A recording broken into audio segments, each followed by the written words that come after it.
Wonderful. Thank you for taking your seats, ladies and gentlemen.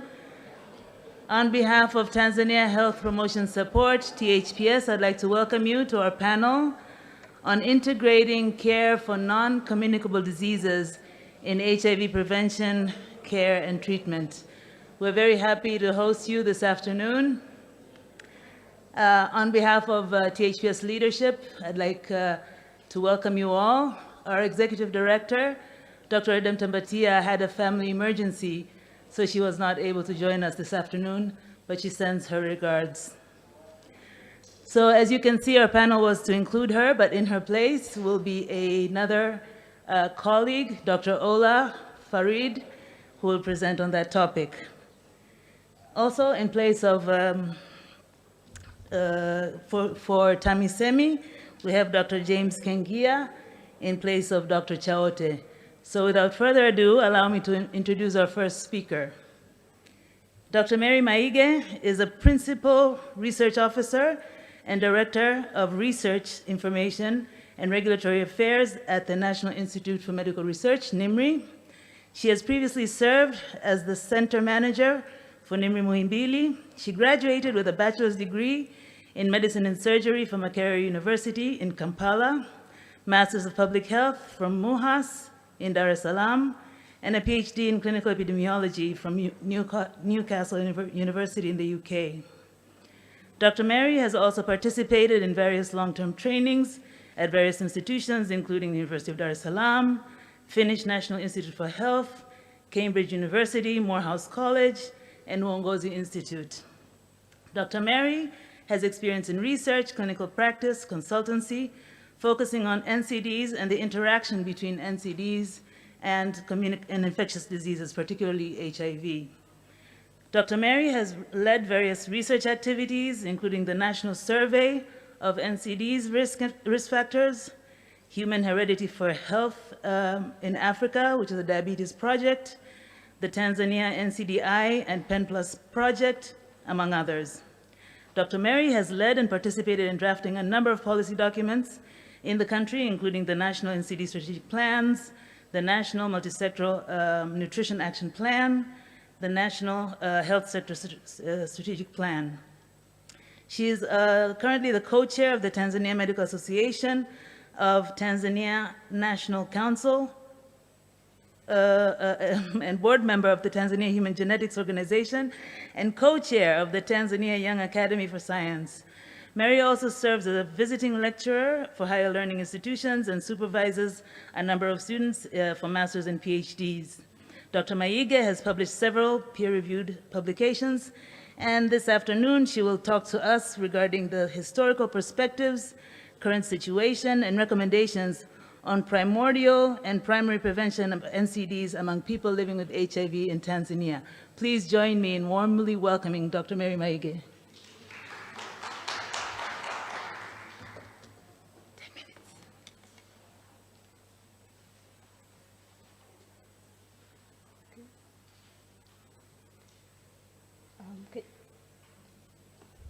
All right, thank you very much. Do I have a pointer or anything?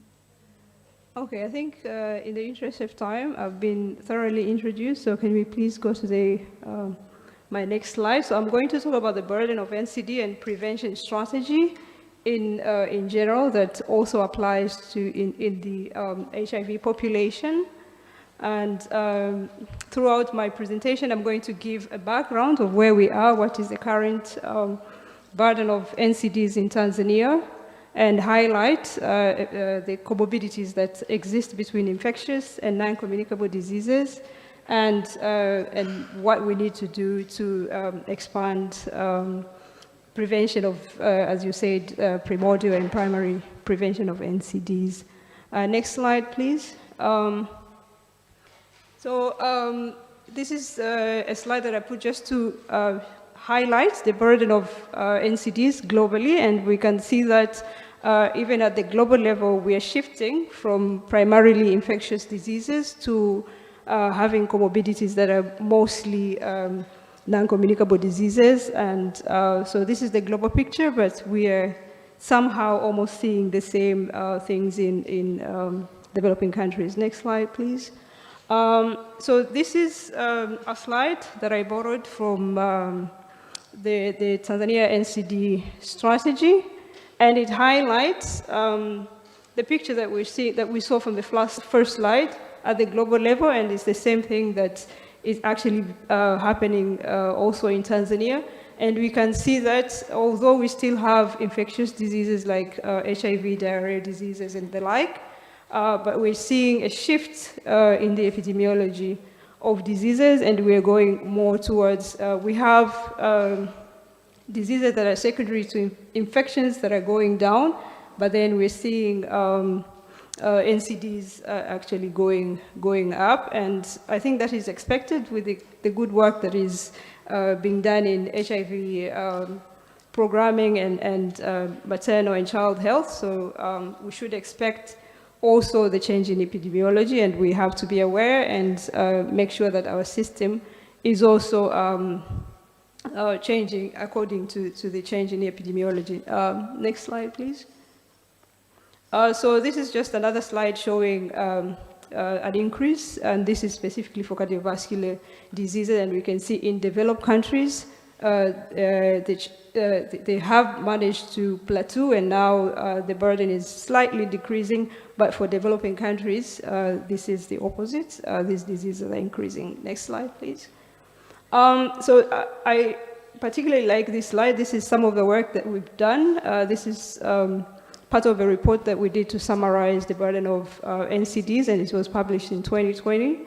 And we can see that I think the first ideology was that NCDs are diseases of old people, and this is not the case. So we should be aware that we have a huge scope of non-communicable diseases, and these are prevalent across all the age groups. So we can see primarily we have infectious, communicable, maternal and neonatal and nutritional issues in the early years, but you can see NCDs are consistent across all the age groups. So when we go to our programming, we shouldn't forget the young ones. They suffer from other NCDs, but we should be aware that that exists. Next slide, please. And so what are the risk factors for non-communicable diseases? We are used to seeing, those of us who are working in NCDs, we were initially talking about 4 risk factors and 4 diseases, but we know now that the scope is beyond that, and we have non-traditional risk factors that we're talking about. And some of them actually are to do with nutrition, and some of them, it is beyond the behavioral risk factors that we currently are talking about. So next slide, please. I put this slide just to appreciate the interaction between non-communicable diseases and poverty issues, and as well as access to care issues, and also infectious diseases. And we can see that in your population that you serve, actually this is even more relevant, because you have the population that you serve are more exposed to some of the infection and the inflammatory processes that are ongoing. So we need to be cognizant when we are now intending to go into programming for NCDs within our population, to make sure that we analyze the data that we have and to identify what are the major drivers of the NCDs that you see in your population. You might invest in risk factors that are actually not relevant in your population. So next slide, please. In our population, we know that the current drivers for NCD deaths in Tanzania is actually cardiovascular diseases, but I just want to bring this to your attention that we're actually in the epidemic transition, so we need to focus on cardiovascular disease, but also be aware of infectious causes, but also hypertensive-related diseases, which the main risk factor is actually inadequate access to care. So we might need to also have a look at that before we go to address obesity and all these other causes that are commonly talked about. Next slide, please. So how do we prevent cardiovascular diseases? Next slide. So the primordial, primary, and secondary prevention. I won't dwell into that in the interest of time, but next slide, please. So I just want to highlight this slide. Why do we need to tackle this epidemic from all angles? We need to describe the population that we have and identify the levels of risk factors. And as a primary preventive measure, we need to focus on looking at the entire population, but then we need to have measures to identify those at high risk that are at the far end of the distribution, and make sure that you have individual intervention that targets individual patients according to the profile of risk factors. Next, please. So, so we might need to implement population level interventions, but also at the individual level to have measures to identify those at high risk and address the risk factors, but also the systemic issues, the system issues, to be able to adequately address the burden of NCDs. Next slide, please. So what are the risk factors in Tanzania? This is the data from detailing the risk factors that cause the majority of the burden of NCDs, burden of disease in Tanzania. So we shouldn't just address overweight, or obesity, and physical inactivity, but we also have to look at what risks are actually driving the burden of disease in the country. And when we are talking about risk-based approach, we need to address all that to be able to adequately address the disease burden in Tanzania. And why risk factors are important, we can see all diseases as the risk level increase in your population, or at the individual level, you increase the risk of getting these diseases. So we need to make sure that we shift the entire population to lower risk levels, and in the end, reduce the burden of NCDs in the country. Next slide, please. So this is just to say that we have to take a life course approach. So there are risk factors before even somebody is born. So there are maternal factor, there are environmental factors, there are risk factors that somebody accumulates across the lifespan.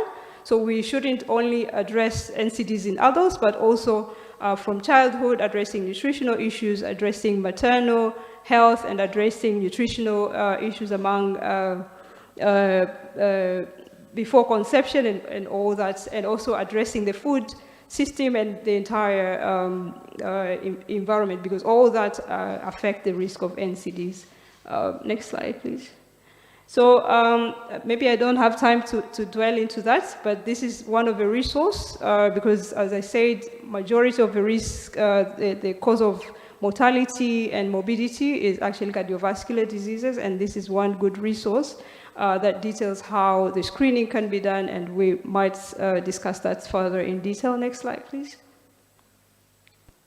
So this is one of the studies that we looked at the data from our previous national survey, and what it's showing us is that we are actually screening, but we are not screening the people that needs to be screened. And so we need to make sure that we address this in our programming to make sure that we have a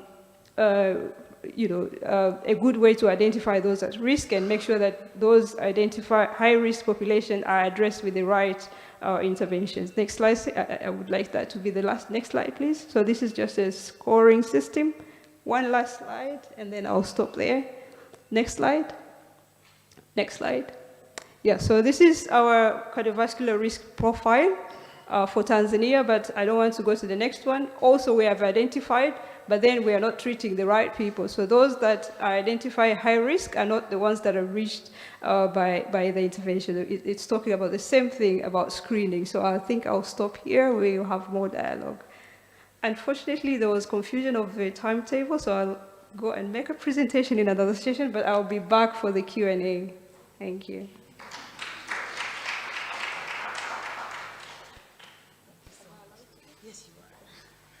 Thank you so much, Dr. Mary, for that elaborate presentation. The next speaker is my teacher, Professor Kaushik Ramaiah, a member of the board of the World Diabetes Foundation, Honorary General Secretary of the Tanzania Diabetes Association and Tanzania NCD Alliance, President-elect for the East African NCD Alliance, and member of the board of the Global NCD Alliance. Professor Ramaiah served as chair for Sub-Saharan Africa Region International Diabetes Federation from 2000 to 2006, and then as Vice President of the Global Vice President for the IDF from 2007 to 2012. He was appointed Honorary Professor of Medicine and Global Health at the Liverpool School of Tropical Medicine in November 2018. Professor Ramaiya greatly contributed to a better understanding of diabetes in the African region. He has invested in the status of diabetes care in Africa, the economic costs of diabetes, and its consequences. At present, Professor Ramaiya is working with children who have type 1 diabetes, gestational diabetes, metabolic syndrome, and cardiovascular complications of antiretroviral treatment for HIV, as well as its interaction with TB and diabetes. Together with NIMRI and the Liverpool School of Tropical Medicine, he's working on communicable and non-communicable disease integration models, which is the MOCA study, and will be overseeing metformin interventions in HIV patients with IGT, the META trial. He has also participated actively with other colleagues in several platforms, including the Ministry of Health and TAMISEMI, to implement diabetes NCD program integrated programs at zonal, regional, as well as district hospital levels across the country. This program has now obtained additional funding to expand to encompass NCD prevention and promotion, curative services in primary care, training, policy, and legislations, as well as monitoring and evaluation and operations research. Please join me in welcoming Professor Ramaiya, who will speak to us about the historical perspective, current situation, and recommendations on secondary and tertiary prevention of NCDs among recipients of care living with HIV in Tanzania. Karibu, Professor. Yeah, thank you.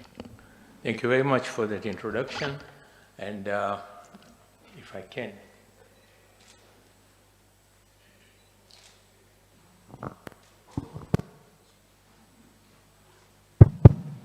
Yeah, I was asked to talk about the historical perspective, what's the current situation and recommendation on secondary and tertiary prevention of NCD among the people with HIV. I don't know, what's the flow?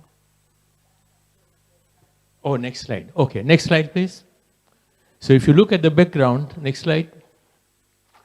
This is just to give you an overview of what is happening. If you look at 2003, HIV, people living with HIV were 25 million, well-controlled were less than 5%, new cases were 3 million per year, and premature deaths were 2.3 million.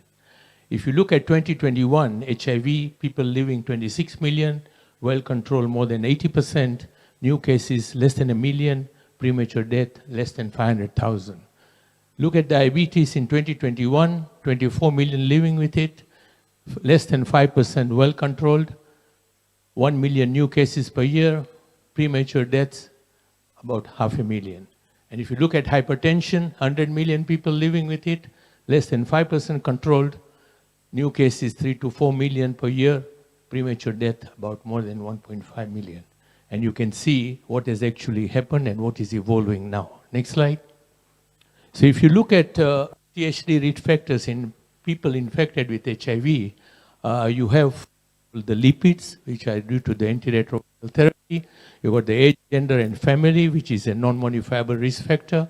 You got inactivity, diet, obesity, cigarette smoking, hypertension, hypoglycemia, and insulin resistance. And all this actually contributes to the risks in people with HIV. Next slide. Yeah, and what you have is, again, HIV infection per se also is supposed to be toxic, and it also causes cardiovascular effect. ARTs with a different form of ART, especially second, third line drugs, might cause you the difference. Currently, with the first line, with the Gravir, I think we have the same issue whereby you get sudden increase in weight, obesity does come in, and if you are not careful with the lifestyle, then you start precipitating other problems. Like, so the concept of what we talk about multimorbidity came from South Africa. This was published in 2015. And if you look at overall multimorbidity, it was around 22.6%, and 94% had more than 2 conditions, and 5% had 3 conditions. And if you look at the clinic in hypertension clinic, you find there were people with diabetes, HIV, and TB who were not diagnosed. If into the HIV clinic, you had patients with diabetes, hypertension, and TB who were not diagnosed. Similarly, in diabetes clinics, you had people with hypertension, HIV, and TB who were not diagnosed, and in TB clinic it was the same. So this was the first perception of that there is something going wrong with this, and we are morbidity. Slide. So the data which has come in recently, whereby you find that what is a non-communicable disease burden, and if you look at 2015 compared to 2035, in people who are HIV positive and HIV negative, you find that by 2035, we expect more than 50 to 60% of people living with HIV NCD burden. It could be 1 risk factor, it could be 3. Next slide.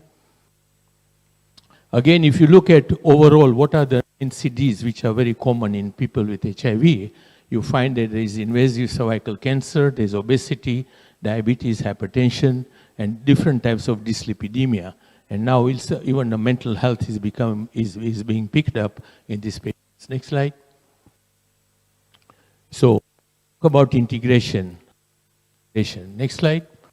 So, if you look at integration, you basically, based on the pillars of WHO, you want to look at the service delivery. You want to improve the level of health.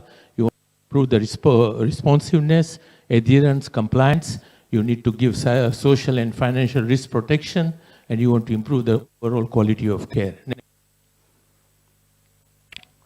So when we talk about integration, how are we integrating? Are we integrating NCD into CTC clinics? Or are we integrating HIV-TB into NCD clinics, integrating HIV and or diabetes at a primary care setting? Or are we looking at something else, which includes prevention to child transmission? And next slide. We want to do the integration. We want to do the integration because we want to improve the quality of care. We want to improve the access to care. We want to improve the coverage. We want to make it more efficient, cost-effective, and cost-saving. Next slide. So the linkages between HIV and NCDs. Next slide. So statistics show that in 2019, systemic review reported prevalence of depression among people with HIV was 31%. These people with HIV had 2-fold increase in cardiovascular risk factors compared to HIV-negative population. Women living with HIV have 6-fold increase in risk of cervical cancer. Cardiovascular disease is the leading cause of non-AIDS related morbidity and mortality in people with HIV. The global burden of CVD among the people living with HIV has tripled over the past few years, and Africa and Asia Pacific region. And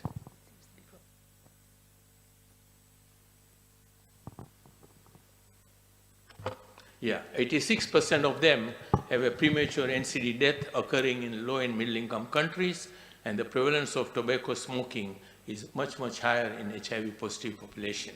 Next slide. So these are the references for all this data. Next slide. Again, within the Tanzanian setting, are we ready to manage the NCD at the primary care? And if you look at this data, this is from the SARA survey, which has been done, and if you see the readiness of these facilities to offer non-communicable disease, you find that diabetes, 54% of the facilities can offer diabetes care, 49% cardiovascular disease management, 42% chronic respiratory disease, and then 72% cervical cancer screening. And that 72% is high because cervical cancer screening is integrated within the HIV and the CTC clinics, and that's why you find that levels are high. So if you are talking about integration, this percentage needs to be improved. Next slide. What are the secondary and tertiary preventions which we can do once we have the integration in place? So if you look at benefits of lowering blood pressure, you find that if you control the blood pressure better, then your stroke incidence goes down by 40%, myocardial infarction by 25%, and heart failure by more than 50%. Next slide. If you look at the benefits of managing this hypertension, then you find that over a period of 10 years, you will actually save 1 person out of every 11 people who have hypertension, and they are basically, there's a net effect which you see over a period of time. Next slide. Again, if you look at diabetes, and if you manage diabetes well, next slide, please. If you manage diabetes well, and if you are able to control, with a good control, with a single reduction of HbA1c, you see that you are actually reducing the peripheral vascular disease by 43%, microvascular by 37%, cataract extraction by 19%, heart failure by 16%, myocardial infarction by 14%, and stroke by 12%. So when you look at the combination of using hypertension and diabetes in a person who has got this multimorbidity, you find that the net effect of saving these individuals from the morbidity and mortality is very high. Next slide. What is the way forward? Next slide.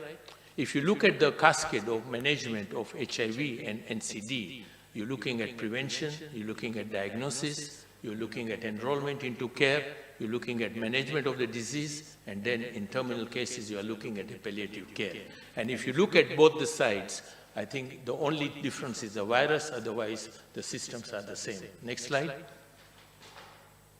So this is the model which we are trying to implement at the primary care, having a common triage, where at the primary care level, as soon as you enter, you actually have your screening done of body mass index, blood pressure, blood glucose, a provider initiative HIV, counseling, testing, and TB, and then based on that, at the health center level, you can do health education, you can go into health education programs, school health programs, community using community health workers, and then going into what we call as a disease-specific services. Next slide. Thank you very much.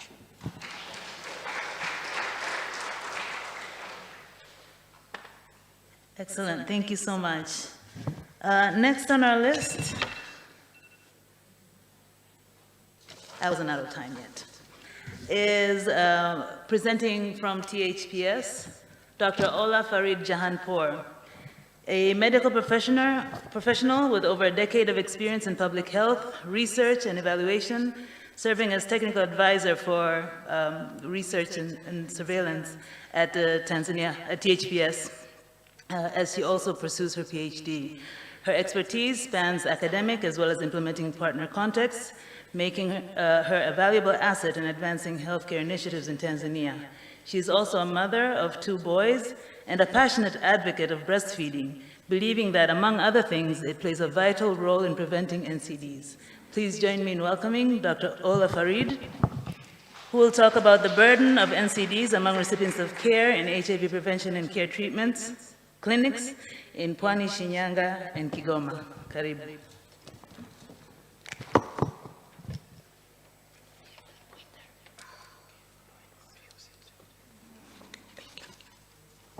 Thank you very much, Dr. Eva. Good afternoon to you.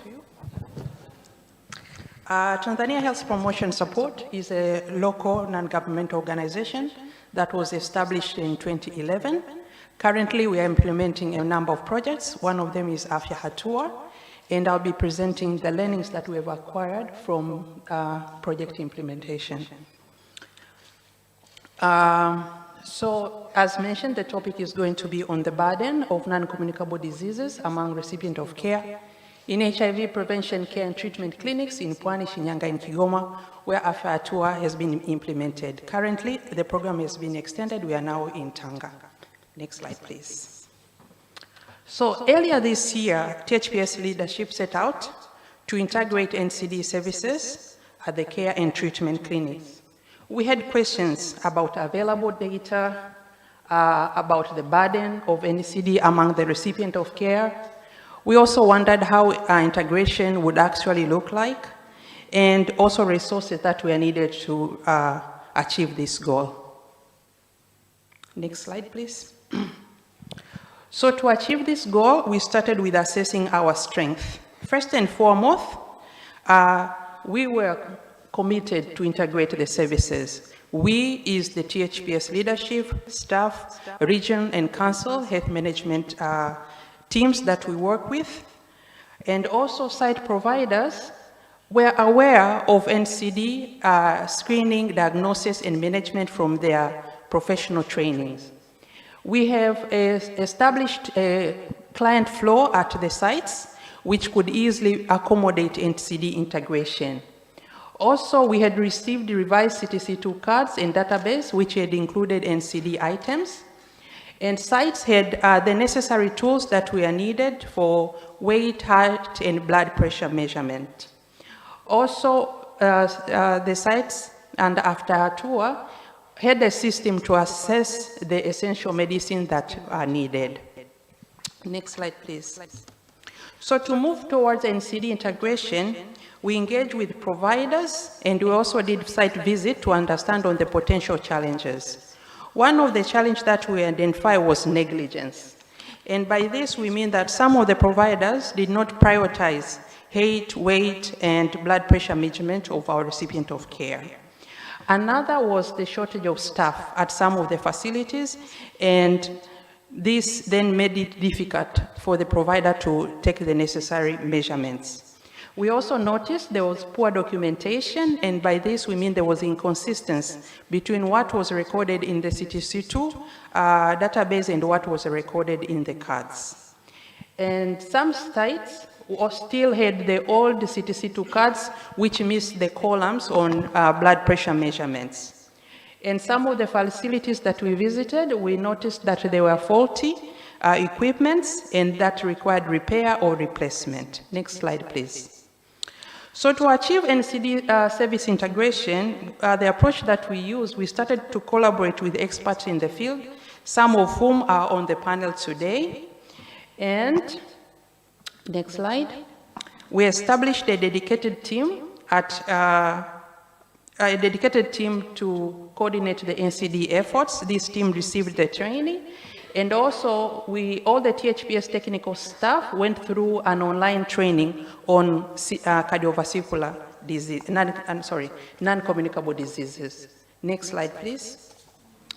We also mapped available equipment for the necessary measurement at the sites and ensure that all the sites had the necessary equipment, either by procuring them, repairing them, or redistribution of the available equipment. Next slide. And we also we sensitized the providers on NCD integration and provided the available job aids. Next slide. As early as February this year, we started weekly monitoring of documentation. Does this one work? Weekly documentation or weekly monitoring of documentation of weight, height, and blood pressure. It's worth noting that with regard to blood pressure, when we started off, only 3%, thank you. Oh, it does not work on the screen. So only 3% of our recipient of care were actually having blood pressure measurement. Next slide.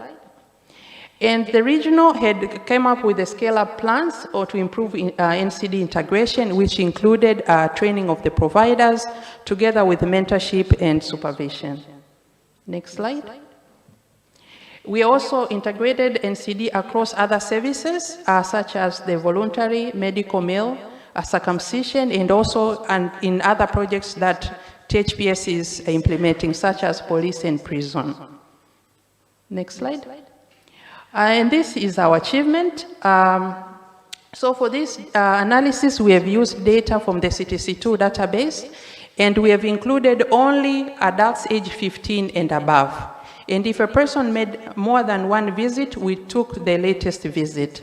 So as you can see, as from March to September, almost all of our recipients of care have their weight measured. Next slide. With regards to height, when we started, almost a half of the clients had their height taken, and as of September, over a quarter of them have their height taken. Next slide. With blood pressure measurement, when we started in March, about half of the clients had their blood pressure measured, and as of now, we are at 90%, over 90% of them with their blood pressure measured. Next slide, please. So, we used the weight and height to calculate the body mass index, as previous presenters have mentioned. this is a risk factor for developing non-communicable diseases. And you can see over 40% of the occurrence have abnormal body mass index. Next slide, please. And also about 6% of them have elevated blood pressure based on one recording. We didn't do multiple recordings. Next slide. So THPS is really committed to integrate non-communicable diseases in its service. And as a way forward, we are working with CDC to see how to provide antihypertensive treatment to some selected sites as a pilot study. Thank you very much. Next slide.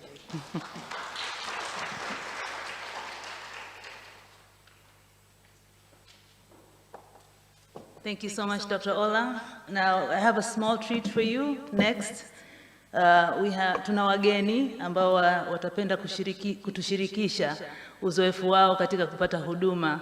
Kwa hiyo naomba nimkaribishe dada Noela awasogeze wageni wetu ambao wako tayari kusema nasi kwa Kiswahili. Watajitambulisha kwa majina yao na mahali wanapotoka na kutushirikisha. We have two visitors from recipients of care from our clinics who are ready to share with us their experiences in receiving care for HIV as well as non-communicable diseases. Karibuni. Tajitambulisha na kuzungumza kwa kifupi.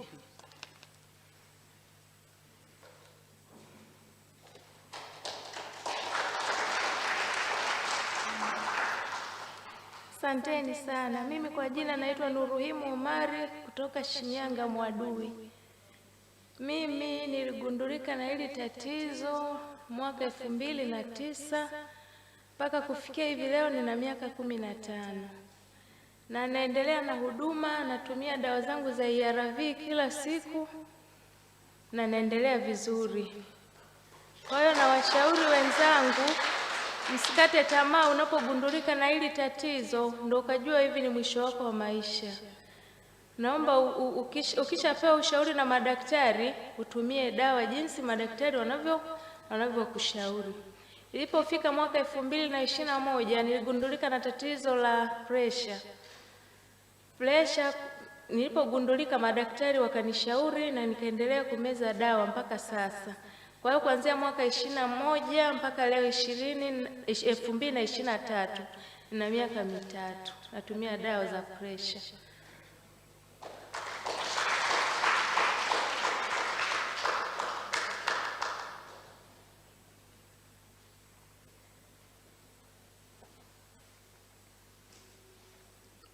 Jina langu naitwa Juma Bahingai, ni mwelimishaji rika katika kituo cha afya Uvinza.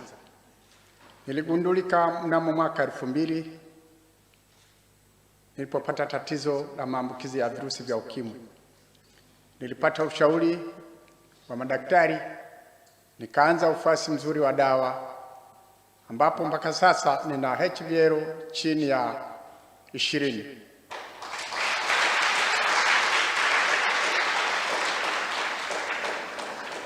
Mwaka 2020 niligundulika kuwa na sukari, ambapo nilikuwa nikipata kizunguzungu mara kwa mara, nikiishiwa na nguvu mwilini. Nilipoenda kupima wakaniambia nina sukari. Ilikuwa ni 31.9. Lakini mpaka sasa madaktari wamenisimamia na mimi mwenyewe nikijisimamia. Wamemonti mpaka kufikia 7 ambayo nimepima juzi.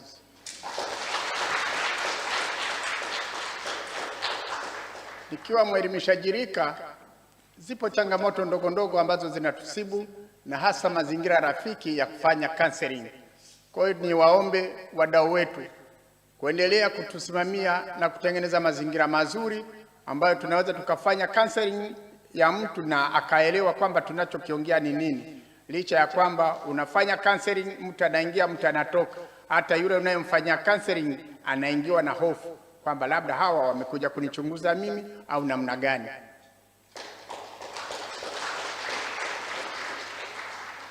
Kweli niwashukuru sana madaktari wangu, niwashukuru THPS ambao kupitia daktari wangu Madina na wengine wote waliweza kunimonti na mpaka sasa ninaishi nikiwa na miaka 62. Asanteni sana.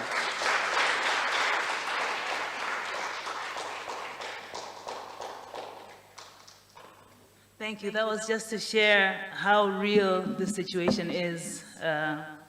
Coexistence of HIV and non-communicable diseases is there, and we need to address it. So our next speaker is none other than my former employer, Dr. Mahesh Swaminathan. He serves as the country director for CDC in Tanzania, leading the agency's broad health programs in the country. Prior to joining CDC Tanzania, Dr. Swaminathan served as the CDC country director in Nigeria from 2017 to 2021, where he led CDC's global health portfolio, including HIV, global health security, TB, and immunization. Dr. Swaminathan also guided the technical priorities, program strategy, and implementation of CDC's HIV and TB programs in Nigeria.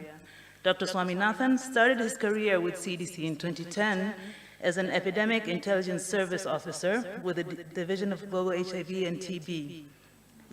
Division of Global HIV AIDS, DGHA at the time, clinical surveillance team.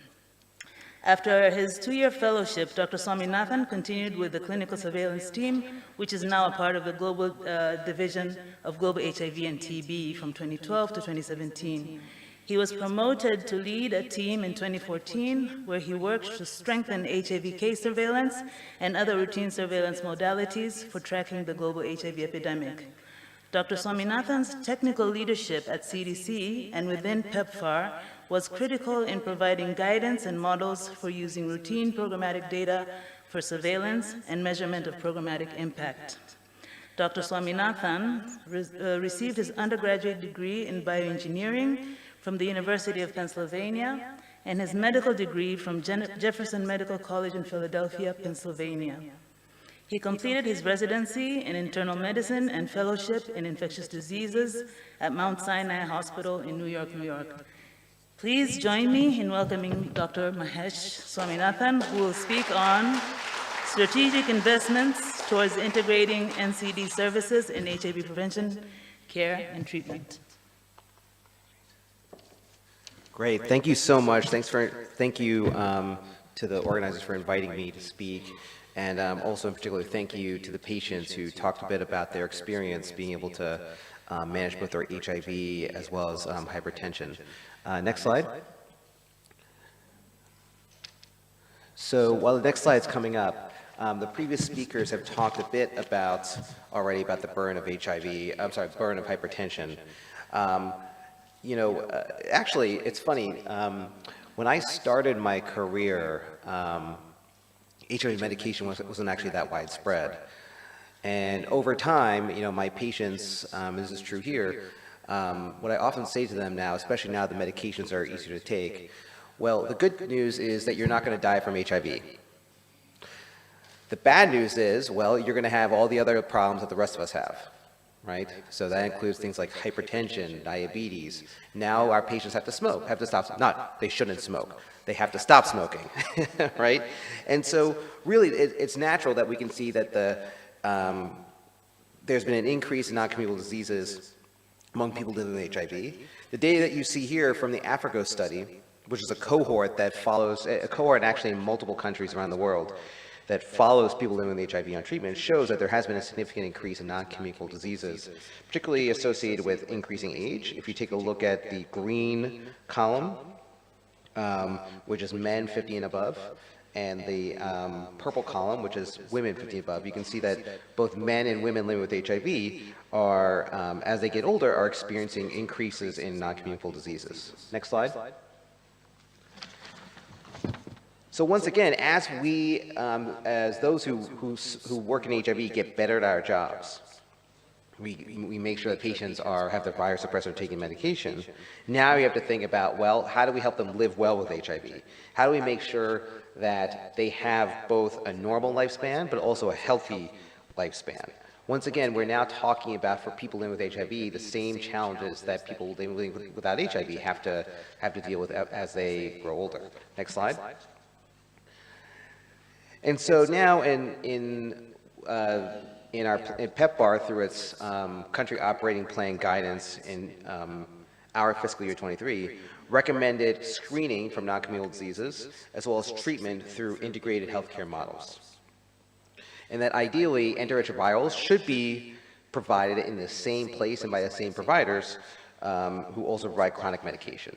And by the way, I just have to say that in many other countries, this is the case. So when I was doing my training, for example, in the United States, as a both internal medicine and infectious disease boarded physician, I had to manage my patients' hyperlipidemia, their tobacco use, their blood pressure, and so forth. So this is something that's not really new. Next slide. So CDC Tanzania, we're trying to integrate management of non-communicable diseases in our HIV programming. So for example, blood pressure screening. Now, it's interesting that we're talking about blood pressure screening. I would argue, and I've been pushing this, and I'm finally succeeding with our partners, that there's a reason why we call blood pressure a vital sign. Anytime any of us see a physician or nurse or other provider, we must have our blood pressure taken. And so really this is not a huge stretch. This is, not only is this important for diagnosing hypertension, but also just good medical practice. We also have been integrating HPV vaccination for girls living with HIV, and we'll talk a little more about that later, as well as cervical cancer screening and management, including visual inspection and use of acetic acid for treatment. And then finally, facilitating referrals to services for people living with HIV with signs and symptoms of NCDs. And we talk about referral because our program is supported primarily by PEPFAR, the President's Emergency Fund for AIDS Relief, and there'll be a session on that at 4 o'clock. Our funding is primarily for the management of HIV, and so we do have limits in terms of what we can procure to provide services for non-communicable diseases, but that doesn't mean that we can't refer patients, and it also doesn't mean that the programs that we support can't be a venue for patients to receive services in an integrated and safe way. Next slide. So you heard a little bit from Dr. Ola about THPS's work in terms of supporting the screening for nutritional status as well as hypertension among all patients in their regions. This is something that all of our employing partners will be doing, though, and we'll talk about this later, there are a few places where we may be able to actually procure medication provided. And any of those who are found to be overweight, obese, or hypertensive are then linked to appropriate services. Next slide. So in collaboration with the government of Tanzania, we will be implementing an integration project, implementation demonstration project to integrate hypertension management, not just screening, but management with the prescription of medications in 4 regions and selected facilities from starting October 2023. And this will include capacity building for healthcare workers and hypertension management, coordination, supervision, and prevention of antihypertensives. And we're hoping that the lessons learned from this will then inform the national strategy. And I really want to give credit to Dr. Kaushik, who really helped us think through how to implement this project.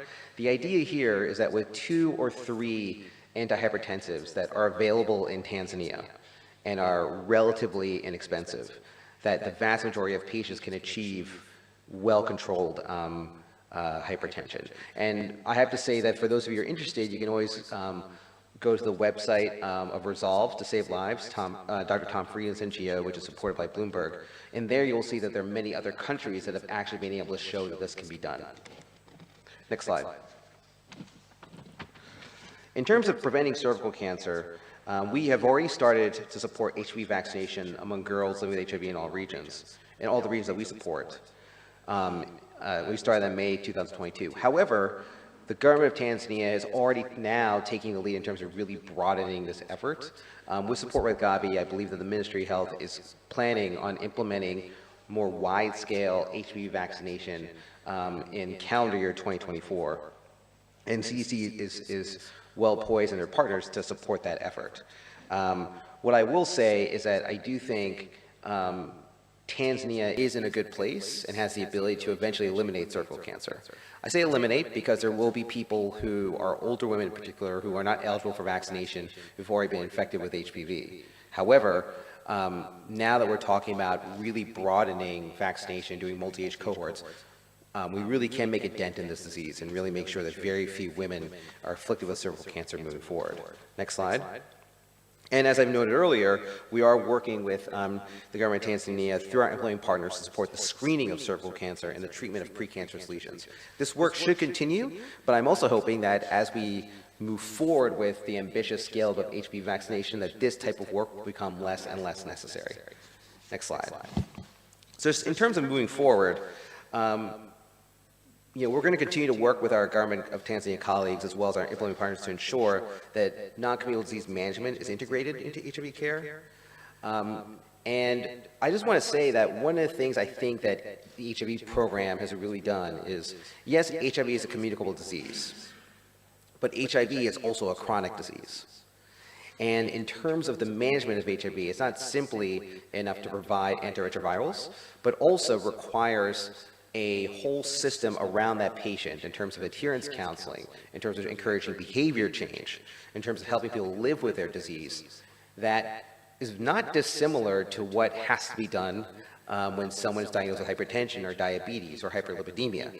For example, I was diagnosed with hyperlipidemia a few years ago, and yes, you may not tell, but I am trying to live a healthier life, and I can see that the challenges that I have had are not dissimilar than what people with HIV or people with diabetes need to deal with. That the life that you led before has to change in order to make sure that you live a longer and healthier life.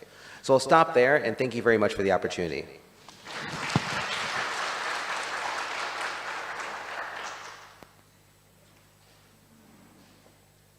The last speaker on our panel for today is Dr. James Tumaini Kengia, who works with PORALG, the ministry under the President's Office, as Coordinator for Research and Publication.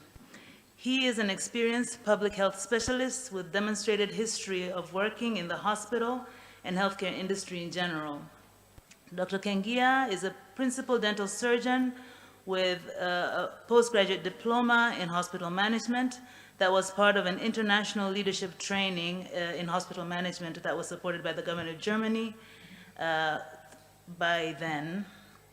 He also has an MBA for medical doctors from the University of Applied Science in Germany, a PhD in public health leadership, majoring in healthcare economics from Tokyo Medical and Dental University in Japan, under the scholarship of the Japanese government, mixed scholarship, and a postgraduate diploma in leadership organized by the Uongozi Institute in partnership with Aalto University of Finland.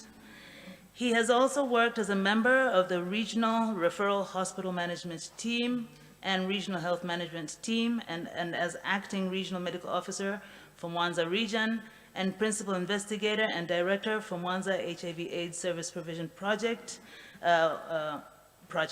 While working within the region and PORALG, he has been involved in planning, coordinating, providing supportive supervision, and monitoring and evaluation of health services. Currently, he is involved in teaching as an adjunct lecturer in health systems management for Master of Science public health students at the University of Dodoma. In the University of Dodoma, he particularly teaches planning, organization, change management, resource management, leadership and management, monitoring and evaluation, and introduction to health economics. Please join me in welcoming Dr. Kengia, who will speak about, his topic is Towards Achieving Universal Health Coverage, the government's approaches to ensure sustainability of the treatment and rehabilitation of recipients of care with NCD comorbidities. Karibu daktari. Thank you very much, the moderator. So my job is really very small.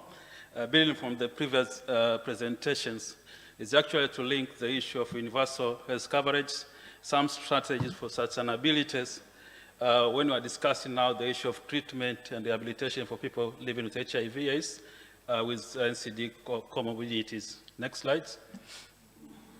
So I'll just talk in those 4 areas, a bit of background of UHC, status of NCD services, in particular at the level of the primary health care, some bit of unfinished agenda, and conclusion and looking to the future. Next slide. So just to have a common understanding, talking about UHC, universal health coverage, we are really interested in ensuring that we have access to all the services, building from the promotive, preventive, curative, and rehabilitative services. But the issues of effective coverage is very important, and of course, guarantee people not to succumb to catastrophic expenditure is also necessary. Next slide. So you see that as we are discussing on UHC, NCDs, HIV/AIDS and integration issues. The issue of equity in access is critical. That's point number one. But of course, the second thing is the issue of guaranteeing the quality of services and financial risk protections. But in most of the cases, when we're discussing about UHCs, usually people overemphasize on the demand side. In particular, we are discussing about UHI, universal health insurance, a lot. But we forgot that as we're discussing about universal health coverage, also the supply side area is also very important. Next slide. So building from Tanahashi chart, the health coverage, at the middle there, we are talking about utilization of services here.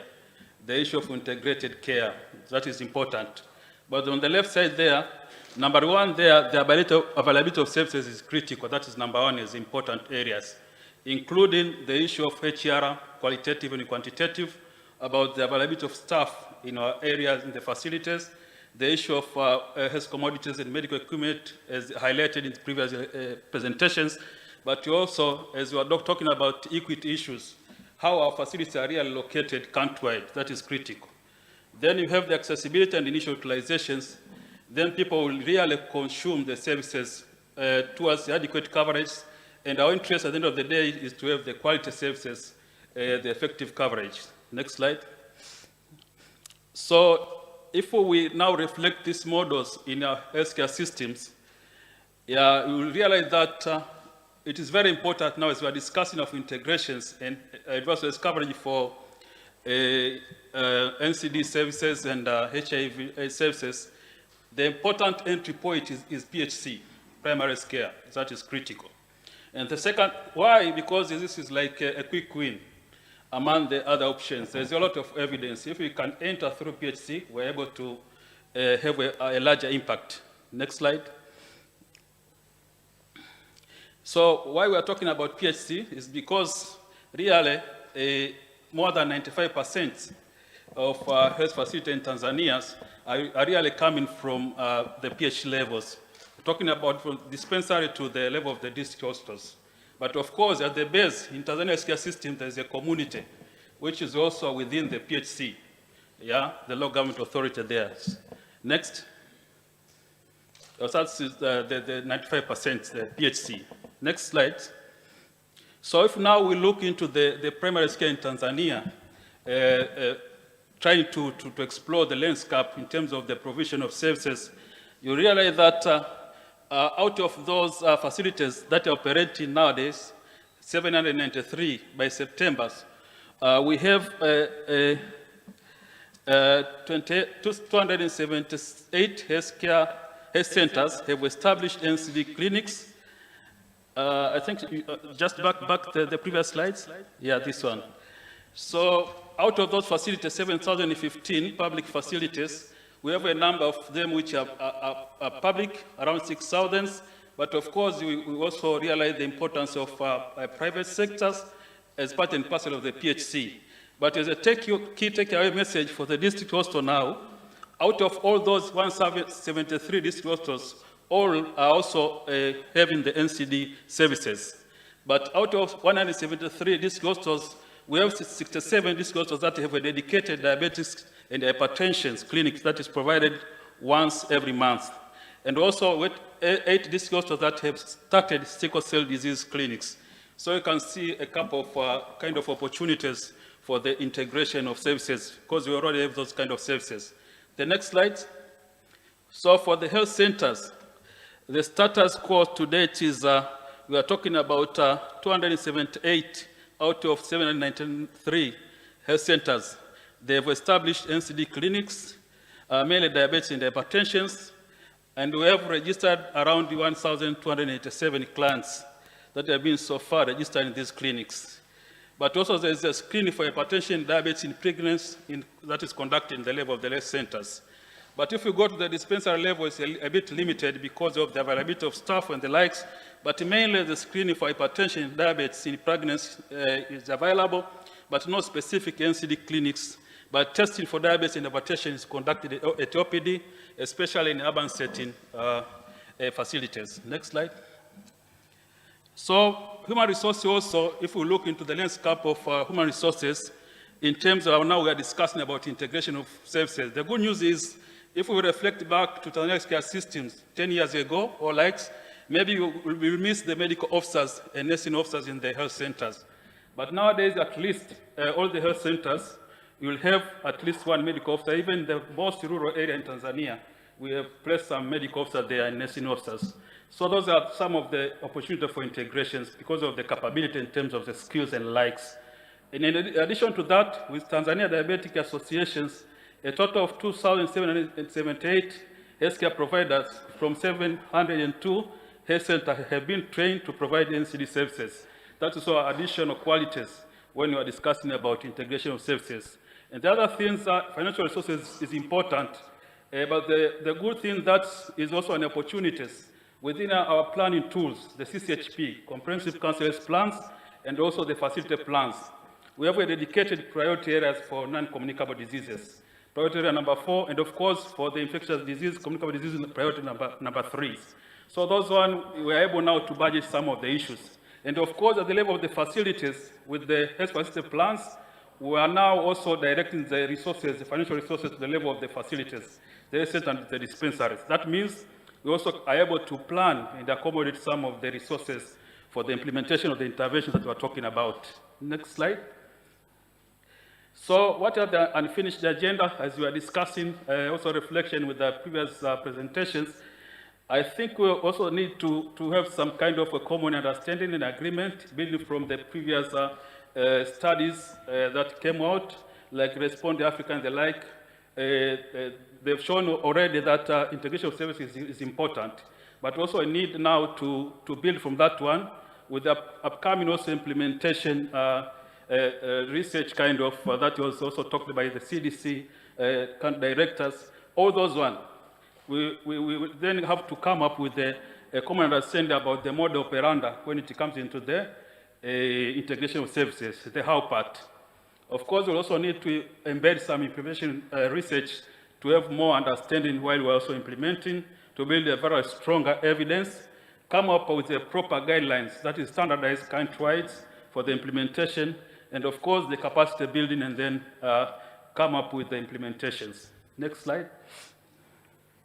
So in conclusion, and looking at the future, talking about integration of services, we cannot forget about the PHC is critical here, the primary care as an entry point. But of course, we cannot forget the universal health insurance bill, the discussions. That is very important because there's also a demand side intervention that is needed in terms of the ability to pay and the likes. Improvement of quality, we cannot further ever emphasize on it, but the effective referral system, but also the issue of enhancing data use and research for decision making is important.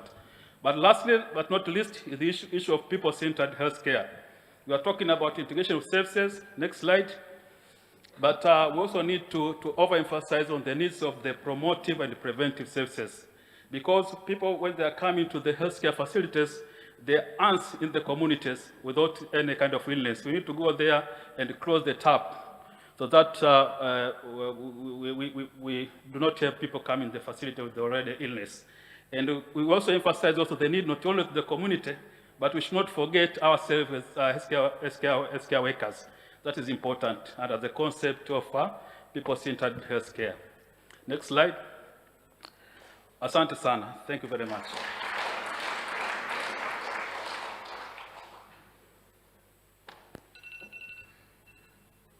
Thank you so much. At this juncture, I'd like to invite our 5 speakers to kindly take a seat up front so we can engage in the Q&As and discussions. Thank you so much all for the insightful presentations. We've gone through the basic sciences, the understanding of the situation in Tanzania, what is happening at the site level. We've heard a little bit from some recipients of care. We've heard about the development partners' vision in terms of investments, as well as the local government approach. Karibuni, please.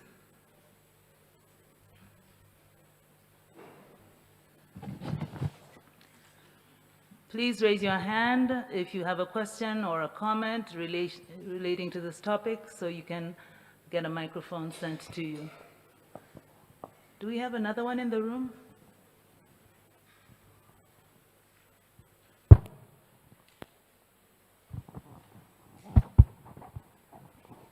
let's start with 3 questions, and then we'll take some responses and take another set. So sitting up front is an advantage. 1, 2, 3.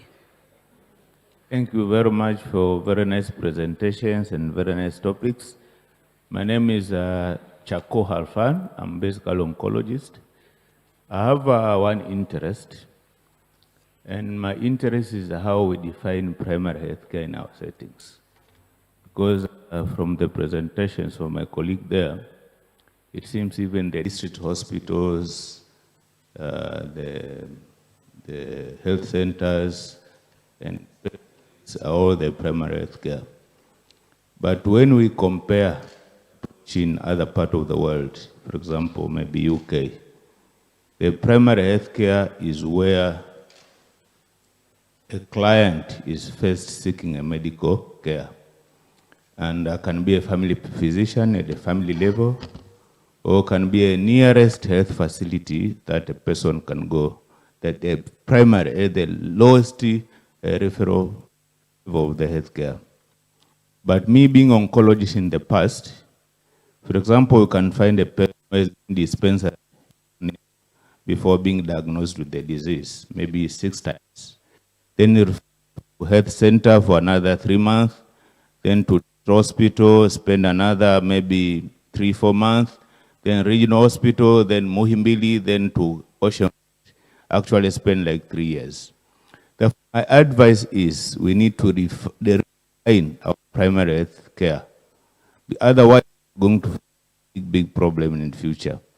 If we consider hospital, which is maybe in the 3rd level of the referral system, is the primary health care, that's not the primary health care as far as it's concerned.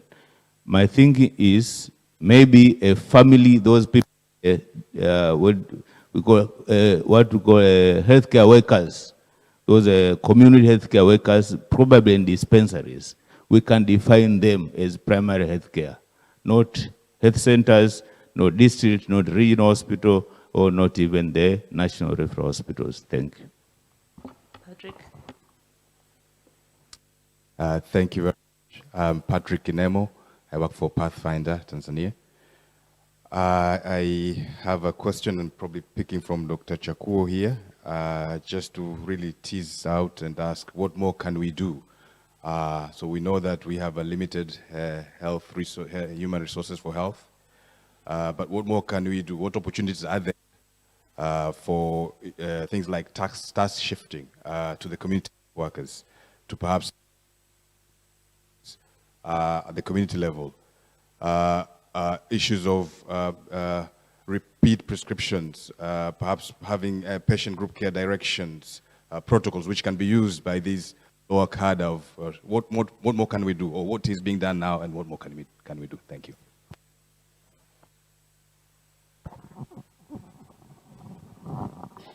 Thank you. I'm Matthew Kawogo. I come from the National Council of People Living with HIV. Thanks for the good presentation, the last presenter in particular. I'm concerned about sustaining healthcare services, particularly primary healthcare, with the fact that we at large depend on donor funding, which recently we see diminishing.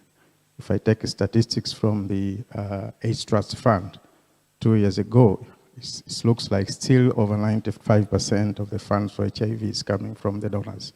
And we see the funding going down. I think Doctor from CDC can prove that.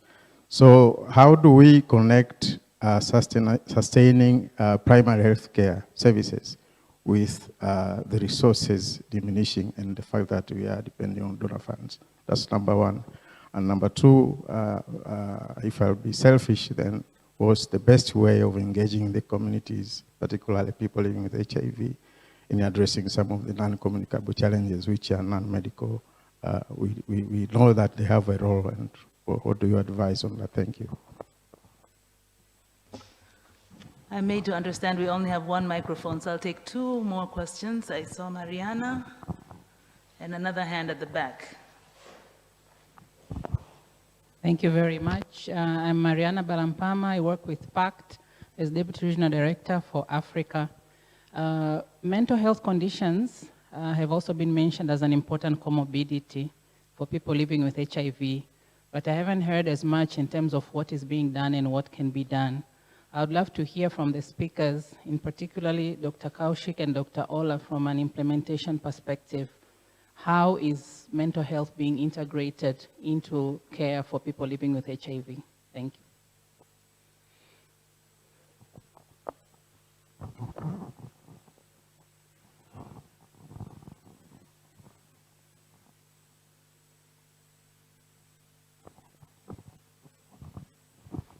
Thank you.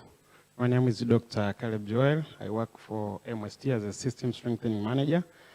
And I would want to congratulate THPS, CDC, and PEPFAR for the special interest for the people living with HIV and NCDs. And my worry was some of our facilities which we are supporting are dispensaries.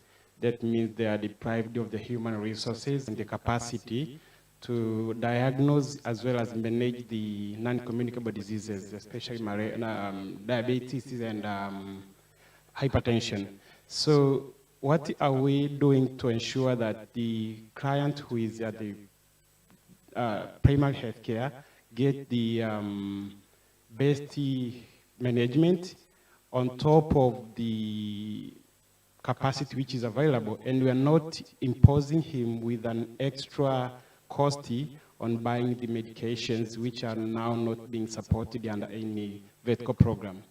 Thank you. Thank you so much. I'll now invite our panelists. Dr. Ola, would you like to start?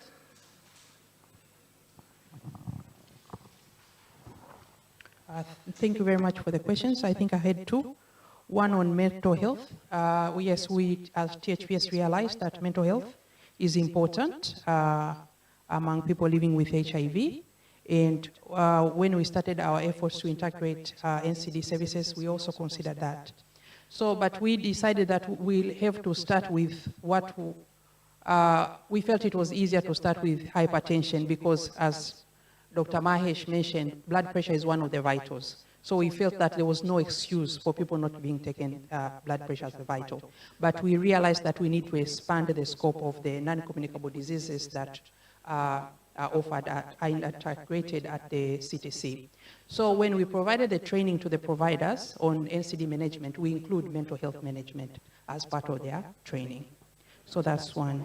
And on the question on what are the best ways to manage the people living with comorbidities without adding more cost to them, yes, we understand that as one of the barriers, and us as THPS, when we started these efforts to integrate the services, we are asking ourselves, we'll identify people with these comorbidities, what will we do to them? What if they cannot manage this, afford to pay for these other management? So we are also thinking of how to be able to do it. One of the options that we are considering is to encourage majority of them to join the health insurance packages that are available as one way of handling that. Thank you.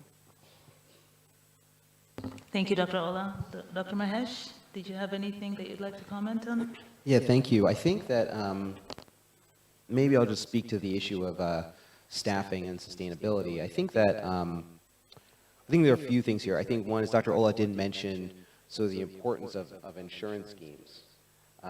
One way to ensure that there is money and funding available to support, for example, the procurement of medication and the paying of providers is to have some type of universal health insurance of some sort. And so I know that the government is thinking through how to set up those schemes, but I think from a revenue standpoint, I think that's really critical. But I think the second thing, though, is really thinking through how services are delivered and by whom. One of the things about medicine is that medicine, in my view, has resisted a lot of the productivity gains that other industries have experienced, right? So, for example, if you take a look at, many of you have smartphones. If you compare that to the phone that you had, let's say, 8 or 10 years ago, in fact, the phone you have is certainly more powerful than the computer that I had when I was 11 years old. And medicine has resisted that in part. And I think in part it's because we still haven't adopted more efficient ways of providing services. And one of these areas I would say, particularly for medical doctors, is that our role may have to move away from, I mean, yes, we still have to provide direct patient care for patients with complex diseases, but maybe much of our work should at some point move to supervising community healthcare workers and nurses who are providing medical services for diseases that have significant morbidity and mortality, like HIV, hypertension, but maybe those cases aren't that complex. For example, now with HIV, one pill once a day is enough to suppress viral replication, and the side effect profile of that one pill is actually pretty minimal. In regards to hypertension, we know, and we're going to demonstrate this in Tanzania, that essentially maybe anywhere from 1 to 2, maybe 3 drugs at most are needed to control hypertension in the vast majority of people. And those medications don't really have that many side effects, and those side effects are ones that are easily identifiable. Things like lightheadedness and so forth, or can be identified through laboratory results, which once again, the physician or other provider can review without necessarily having to see the patient. So I think that when we talk about productivity and we talk about sustainability, the role of physicians changes. That doesn't mean that physicians are not a key part of the healthcare system, but our role may be that we see patients with complex conditions that can't be managed by somebody else, and in the meantime, we are also managing large groups of community healthcare workers, nurses, and so forth who are providing services, let's say, in the community. Thank you. Karibu, Dr. Kengia. Thank you very much. So I'll talk in two. The first one was the issue of sustainability. That is a very important area, and I think, in my opinion, is we can take care of it in 2 ways. Number one is we are now discussing about integration of services and even the issue of promotions and preventive services in order to cut costs. That's number one. But number two is if you look into National Health Account of Tanzania 2020, then we realize that, yes, the donor fund is decreasing, but we also, the domestic funding is increasing, if you check that report. But the problem with that report is the domestic fund is increasing, is really not within the health insurance envelope. Is the cost, they just pay the cash. So that the problem that the people could succumb into catastrophic expenditure, that's the problem. So the only way is really to increase the pool of the prepayment mechanisms so that we can have a pooled fund that will be utilized for financing the health sector. And when it comes to the question about the PhD definitions, yes, I agree that the first point of entry should define the PHC. But now if you go into Tanzania's care systems, really people will go to the nearby facilities.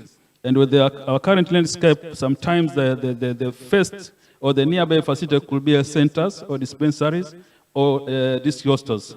Probably with the matured health system of Tanzania in the future, if we have a guarantee point of entry, the nearest to the populations to be a dispensary, then we can redefine. I think it's something that we will keep on discussing. Asante sana. Before you move, Dr. Kangia, there was also a question about human resources for health limitations and how that might impact integration of NCD care. Do you have thoughts about the idea of task sharing, task shifting? I think that we have already the guideline for that one. So with utilizing the guideline, then we can invest upon that guidelines. But of course, also the Minister of Health currently is also moving towards involvement of the CHWs. So there's ongoing discussion on the curriculum in terms of the package of the issue that the CHW will do. So we can also think about accommodating some of the issues that will be done by the CHWs. But also with the ADO, there's some evidence, for example, there's Afya Tech projects that is being done in Kibaha. What they do is really they provide a linkage between the ADO shop and the facilities. So some people with some of the issues, like if they go to the facilities, then the ADO could really do something. So it's also an area that is still under discussion to see how best you can also utilize those people to improve the services. Professor Kaushik, karibu. Yeah, thank you very much. I'll start with the first question regarding the primary care. I think primary care within our settings would probably be at a health center level, because at the dispensary level, I think still we need to build the blocks here and we need to get that access. The problem at the dispensary level is that there are more than 6,000 dispensaries And then even if you are going to impart training and provide equipment and support, it's going to be it is going to take some time. But then at a dispensary level, I feel that it should be the promotion and prevention which should be the focus. And I think from there, with an outreach by the community health workers within the community around the dispensary should be our key, basically, way forward, going forward. So I think we need to get those community health workers. The problem with the community health workers just now is that there are community health workers, but they're dependent on projects. They are not systemized. And because they are not within the system, whoever pays them more is the priority, you see? So that you might find that a poor program might not be able to sustain the community health workers because the payment required is high. So I think first we need to streamline the community health workers task force if we want to go for prevention. Second thing is that we need to link them to the dispensary, and then from the dispensary mainly work on early diagnosis and then referral to the higher levels of care. Second thing, I think the advantage of the HIV program, which we have learned from the TB and HIV program, is the tracking. I think they've got a vertical tracking system, and they've got a unique identity number. Within the NCDs, we do not know how many people are hypertensive, how many people are diabetes, because today I might go to one facility, I'll be registered with a different number. I'll go to a next facility, I'll be registered with a different number. So you might find that there is a lot of duplication. So and we do not know what's happening to them because you can't track them. So even if you want to track them and do a longitudinal look at what is happening, unless you are in a study environment, you are not able to track them. So I think what is important is that somehow Ministry of Health and the local government need to come up with a system whereby all these NCD cases have a unique identity number. So wherever they go, they can actually link to those numbers, and then only we'll be able to actually change the outcome. Third thing is, if we are going to do task shifting, we need to have very simple protocols of care. And as Mahesh mentioned, that I think we need to not start with a Mercedes-Benz, we need to start with a Volkswagen, and we need to start with amlodipine, because if you come to amlodipine, they say, amlodipine ini dawa ya zamani, tumia hiyo. But basically, amlodipine still works the best, you see, within the hypertension if you are starting step 1 therapy. So within hypertension, if step 1 is a diuretic, second one is a calcium channel blocker, third one is probably an ACE inhibitor or a beta blocker. And those, if you look at the calculation, it does not cost you more than $60 for a person for a year for the entire hypertension treatment. So I think what we need to be is to be cost effective, but at the same time, make sure that the quality of care which we are providing is at the optimum.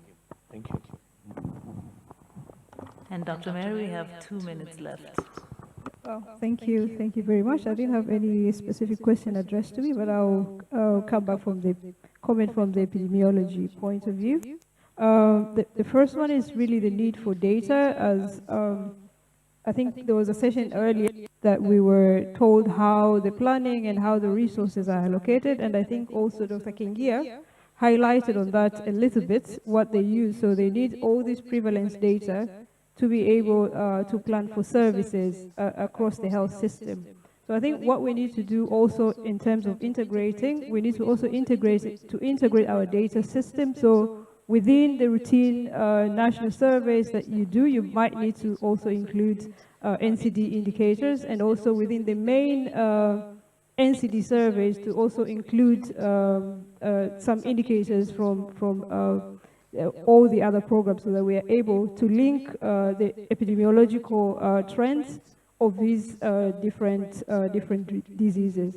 But also in terms of prevention, we had a lot of discussion earlier on when we said the advocacy around NCDs with Professor Kaushik.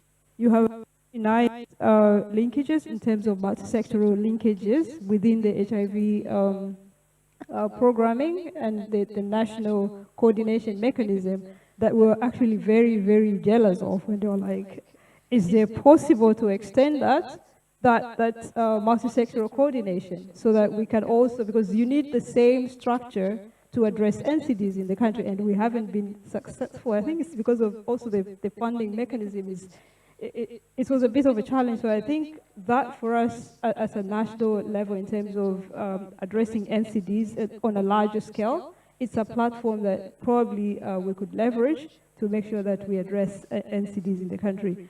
And I would also like to take you back to the slide that also Dr. Kengia showed us. I hope you saw the triangle, that we have more actually health facilities at the lower levels and fewer at the higher level. I can tell you in Tanzania, the prevalence of hypertension is about 30%. So if you, the adult population from 25 and above, we have a lot of patients, but they have only 1,200 patients at the health center. So we need to flip that to make sure that we strengthen the primary healthcare facilities to make sure that majority of our patients, majority of our services are actually provided at the lower level of care. So we need to flip that. And we can only do that through system-wide strengthening and also looking at the 6 pillars of the health system. So it has to be looked in that way. We shouldn't verticalize it, but because at the same time, it's this same patient that will go to the health facility with all these multiple problems. So we need to integrate that within our programming and thank you. We are systems. out of time. Thank you all for making time to attend this health forum. We hope it was helpful, it was informative to you, but it has also stimulated thinking around how best we can start addressing the challenge of non-communicable diseases as we also address HIV and AIDS. Thank you so much. I'd like the panel to kindly stay for a group photo. THPS team, karibu for a group photo up front.